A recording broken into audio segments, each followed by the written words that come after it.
বারাণসীর ঘাটে গঙ্গায় ডুব দিয়ে মঙ্গলবারই মোদির সঙ্গে মেগা যুদ্ধে নেমে পড়েছেন অরবিন্দ কেজরিওয়াল। শেষ পর্যন্ত বিশ্বনাথের কৃপা কে পাবেন তার জন্য 16 মে পর্যন্ত অপেক্ষা করতে হলেও দুই মহারথীর বাগযুদ্ধ কিন্তু শুরু হয়ে গেল। কেজরিওয়াল বারাণসীর যুদ্ধক্ষেত্রে অবতীর্ণ হওয়ার সঙ্গে সঙ্গে প্রথমবার সরাসরি তাঁকে আক্রমণ করলেন বিজেপির প্রধানমন্ত্রী পদপ্রার্থী নরেন্দ্র মোদী।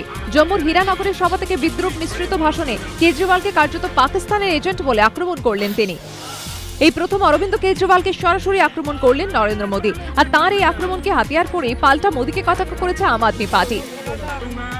মোদীকে কাবু করতে আম আদমি পার্টি যখন তার সেরা অস্ত্র ব্যবহার করছে, তখন কংগ্রেস এখনো মোদীর বিরুদ্ধে লড়াইয়ে নিজের হেভিওয়েট যোদ্ধাকে নামানোর আশ্বাস দিয়ে চলেছে।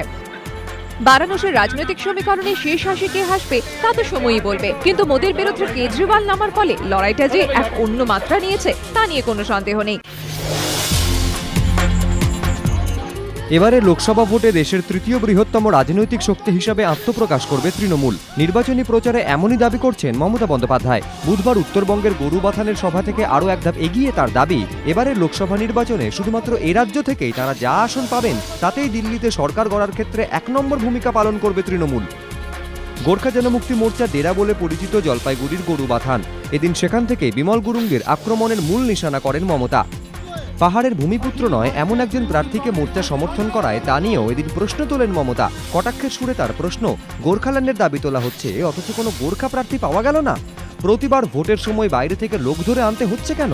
বাংলার প্রতি কেন্দ্রের বঞ্চনার বিরুদ্ধে পাহাড় এবং বাংলার উন্নয়নের স্বার্থে তাকে ভোট দেওয়ার জন্য পাহাড়বাসীর কাছে আবেদন জানান ভাইচুং ভুটিয়া।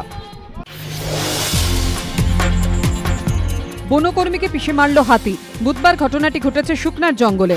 সকাল 9:30 শুকনা রেঞ্জের আদলপুর। প্রতিদিনের মতোই জঙ্গলে টহল দিচ্ছিলেন 4 জন বনকর্মী। বন দপ্তর সূত্রে খবর, সেই সময় 3টি হাতির সামনে পড়ে যান বনকর্মীরা। হঠাৎ একটি দাঁতাল তাদের পিছু ধাওয়া করে। বাকিরা পালিয়ে গেলেও হরেকৃষ্ণ রায় নামে এক বনকর্মী হাতির সামনে পড়ে যান। এরপর তাকে সুরে করে বেশ কয়েকবার আছাড় মারে হাতিটি, তারপর পায়ে করে পিষে দেয়। সুপ্রিম কোর্টের তীব্র ভর্ৎসনা, বোর্ড প্রেসিডেন্টকে গদি ছাড়ার পরামর্শ, তার পদত্যাগ ঘিরে দেশ জুড়ে জল্পনা, অথচ তিনি এখনো চোখ মেলেনি কোনো প্রতিক্রিয়া। নারায়ণ স্বামী শ্রীনিবাসন, বুধবারই চোখের ছানি অপারেশন হয়েছে শ্রীনির। তাকে দেখতে এদিন তার বাড়ি যান আইনজীবী PS রামন, তবে সেটা ছিল শুধুই সৌজন্যমূলক সাক্ষাৎকার।